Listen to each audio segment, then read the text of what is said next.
For many years, I admired Thomas Sowell and considered him an authoritative source on economics, politics, and a host of other subjects. But then in 2004, he made an outrageous assertion about American Indians that was not only absurd, but that he could have determined was false with very little effort. During the past 40 years, the American Indian population has increased markedly, especially since 1990. Quoting from the Executive Summary, American Indians and Alaska Natives, A Demographic Perspective by Becca Jones, Population Resource Center, July 2003, quote, between 1990 and 2000, the American Indian Alaska Native population increased faster than the total United States population. The American Indian Alaska Native population grew between 26 and 110% from 1990 to 2000, close quote. In his 2004 book, Affirmative Action Around the World, an empirical study, Thomas Sowell attributed this to fraudulent efforts to cash in on tribal casinos. Quote, the number of American Indians who were aged 15 to 19 in 1960 was just under 50,000.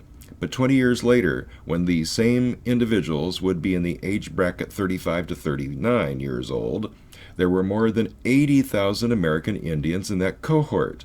In other words, more than 30,000 people in the same cohort who had not designated themselves as American Indians in 1960 now did so in 1980, causing more than a 60% increase in the number of American Indians in that cohort. Close quote. In April 2004, during an interview with Dr. Walter Williams, who was guest host on the Rush Limbaugh show, Dr. Sowell attributed this increase to an influx of people attempting to cash in on Indian casinos. Unfortunately, Dr. Sowell ignored certain factors that are well known and obvious. First, notice that the specific years he cited were 1960 and 1980. The Indian Gaming Regulatory Act was signed into law by President Reagan in 1987. There were no Indian casinos before that. So for his statement to make sense, the second year should have been 1990, not 1980. But even if he had talked in terms of 1990 or even 2000, his statement still would have been absurd because being counted as an American Indian in the United States Census is not the same thing as being a member of a federally recognized Indian tribe, let alone a tribe with a casino. My tribe, for example, was the first tribe to be ratified as federally recognized under the Bush administration. Yet I and my family members have always been counted in the census as American Indians. That didn't qualify us for preferential treatment. We got nothing, unless you count being beaten by our peers, ignored by our teachers, and stereotyped as incompetent by progressive neoliberals with good intentions. Yet we were counted as being American Indian in the United States Census. This is because, as Dr. Sowell knows, no matter what race you mark, it's self-attested. And we wrote down that we were American Indians and our tribal affiliation was Cowlitz. Even Dr. Sowell could do that.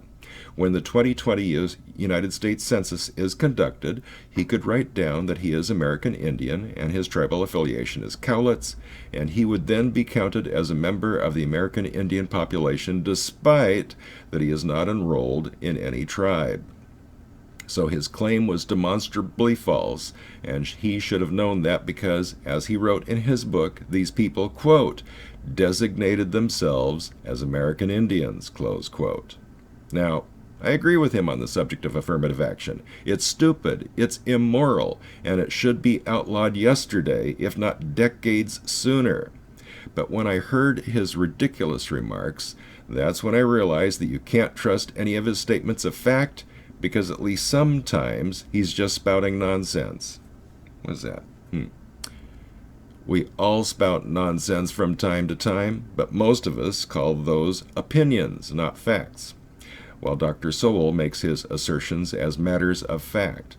And to my knowledge, he has never corrected his patently false and absurd assertion about American Indians. Now, to be fair, neoliberal progressives on the left spout a lot of nonsense as facts about American Indians, and I would very much like to see the day when the true history of the Americas is told. 1491 and 1493 are two of my favorite books. The movie Black Robe did a fair job of accurately portraying Native cultures in the region around Quebec, in my opinion. And with the embarrassing hippie dancing aside, I thought Mel Gibson's portrayal of Mayan culture in the movie Apocalypto was probably fair, and I look forward to watching Revenant. For too bloody long, the progressive neoliberals have stolen American Indian agency with their false narrative about our many cultures, and it is this that conservatives and the progressive neoconservatives rebel against, sometimes with equally absurd lies. Which is one reason why I'm looking forward to Stefan Molyneux's Truth About video on the subject, and why I plan to make several videos on the subject myself.